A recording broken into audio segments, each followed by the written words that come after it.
All right, guys, so Amaze Conference 2025 here in Chandigarh, India has just finished, and I wanted to make a very quick video to share some of my top insights that I've gotten through the extremely high quality presentations, the very many presentations, been a packed day today. Some of the core insights that I've extracted from these talks to share it with you guys. So in order of appearance of the speakers, number one is Ted Kubaitis. I actually had the opportunity to make a full 25-minute interview with Ted where he shared a lot of things.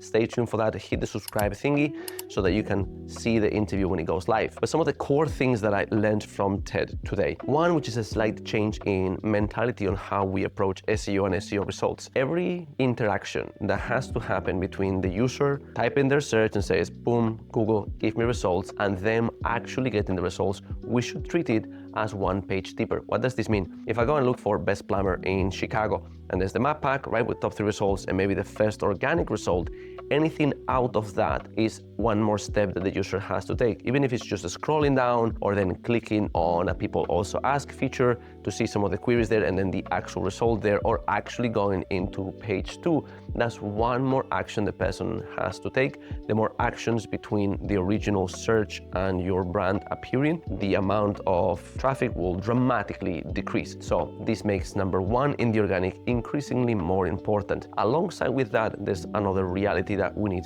to just adjust to. Google is in the business of making money, and organic results does not make them money. Let's get out of the way. So if you see a lot of ads for some of the keywords that you want to rank for, you can treat that keyword also primarily as a PPC keyword, which means that you should be putting some money on Google Ads. If you don't have the budget to do both, put a minimal amount of budget on the Google search, because it's going to give a lot of trusted signals. This is not from Ted, this is my own reading, and then work to get into number one. And another big insight that I got from Ted today is the sentence, my SEO works, why change anything? The answer is because the times do change, the reality of the search result pages change, and so at some point the SEO that you've been doing for 10 years very successfully will stop working, and you don't want to be on the sad end of that when you realize that your SEO no longer works. Next was Navneet Kaushal and the topic of AI SEO. Now, Navneet's talk was insanely packed with information, and the primary thing that I extracted from it is that there's no way around the reality of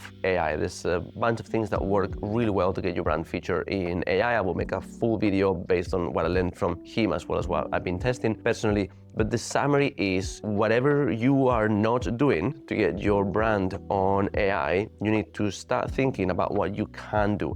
And some of the things that you can do is get your brand mentioned in as very many places as you possibly can, even if it's without a backlink. So things like Haro or digital PR have a tremendously positive effect, because for every 10 links that you actually land with Haro, you might get your brand mentioned another 20 times. Same with digital PR.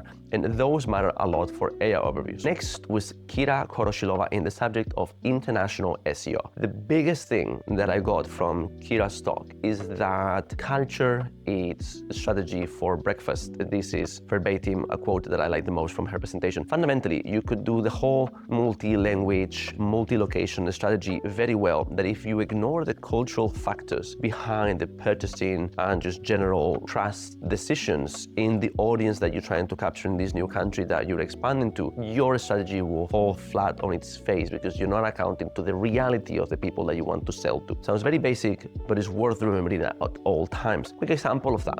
Imagine that you're in the US and you want to expand to Australia. Australian businesses prefer to operate with other Australian-based businesses. They like to keep a lot of things at home. So how can you serve them an experience that is the most Australian as possible without lying? The more you do that, the more likely they are to want to work with you. The next speaker was Matt Singers. Now, he didn't necessarily speak about SEO so much as leadership and management. So if this part is relevant to you because you're not that kind of position, skip the next minute or so. But one of the things that I extracted from Matt, which I also have a full 20-minute interview that I did today with him, and a previous podcast episode that I will put somewhere here that is already available. The interview with him will go live in the next few days. Subscribe, you'll see more content. The main thing that I got is get out of the way of your team. If you're not the person who's responsible for doing X and someone else is responsible, get out of the way. Trust them, encourage them, listen to them, spend time with them, make sure that you support them in every way you can so that they can succeed at the mission. And remember, wherever you are in life, if you're somewhere where you already look after the success of people in your team, you're there because somebody trusted in you, so do trust in your people. Next was Alan Thomas in the subject of sales. Might also not be applicable as a pure SEO video, but one thing that's very important to know is we can put all the effort in the world on our SEO to get more leads, but if our sales process is inconsistent and we don't have a proven methodology in order to capture those leads and sell them, we're ultimately wasting money. Here I'm bridging the world of what he said with my own experience. So make sure that you document very clearly what's supposed to happen from the point of getting lead until the conversion happens, figure out where the drop-offs are and what you can do to empower your team to fix those for you, unless you are the head of sales. You're not, it's not your responsibility. Make someone else that is capable and competent and organically aligned in terms of personality. That's something from Matt's talk. Make sure that they do that job right. Next was Eean Ovens in the subject of knowledge graph and diversity between complex signals and simple signals and how both influence SEO. Very complex subject for most people out there. I did a full interview with him where he went in a lot more detail for you guys subscribers of the channel, so that accounts, subscribe. The one thing that I extract from him is that CTR manipulation is most effective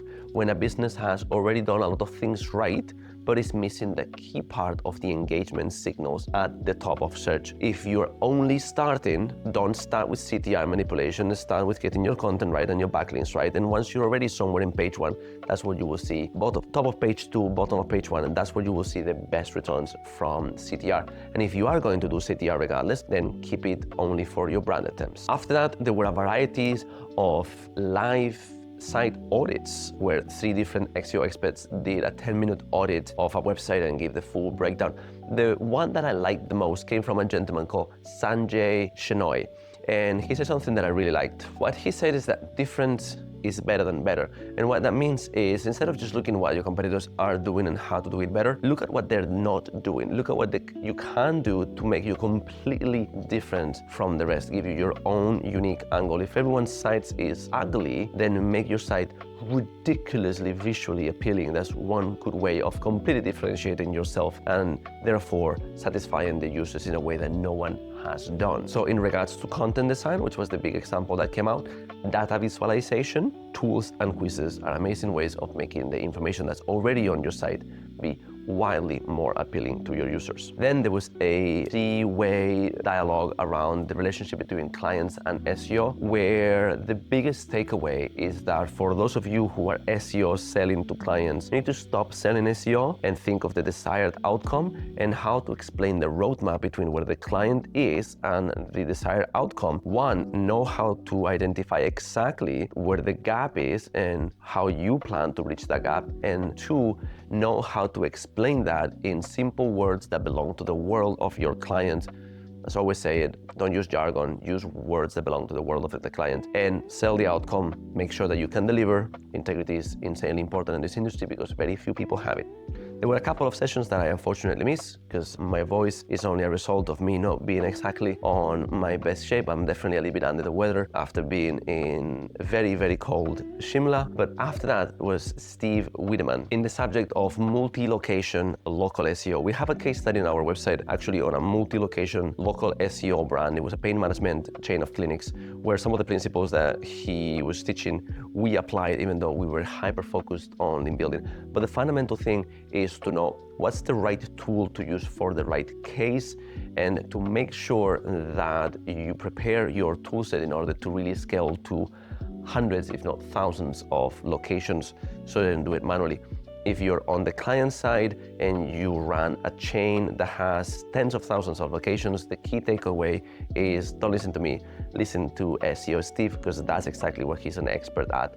I am more on the link building side. But if you need links for that I can help you with. And the last speaker was Chris Walker, CEO of Legit. Had a very powerful talk. I also did an interview with him, short, but very powerful, very personal. And subscribe, you will get it. And Chris talk, the key takeaway was that there is a ton of money to be made on AI SEO services, because there is a ton of money to be made for businesses by getting their brands featured in AI, because a lot of people are complementing the search journey by the opinions of AI, not just what Google says. And depending on the generation, anyone under 30 will most likely go and perform a search in an AI search engine other than Google, because Gen Z and Gen Alpha do not trust Google. And so if you want to get to that kind of audience, definitely get your brand in AI. And most of the knowledge that's out there around AI is extremely experimental. So one key takeaway is that yes, you can sell GEO services by fundamentally looking at how especially ChatGPT thinks. Perform a query on ChatGPT Model 5 thinking and look at the window where it says, this is what ChatGPT is thinking. Take a screenshot of that and analyze it. Look at the sources that get quoted and think, why did these websites get featured and how do I get my brand there? So the sources mention me after I do the things that the thinking process was checking. If the thinking window said, oh, ChatGPT is performing XYZ query, then look at that query and make sure that you have content that answers that search, right? And if you offer this as a service, be the one that does all the analysis, creates the content, and distributes them on the right places.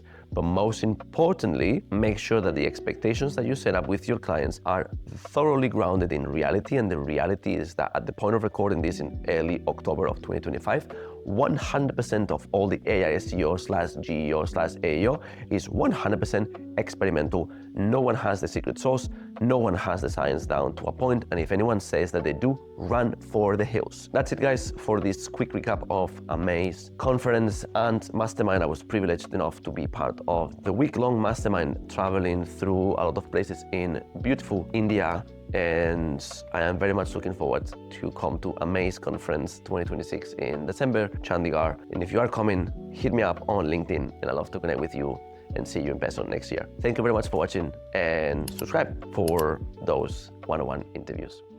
Bye-bye.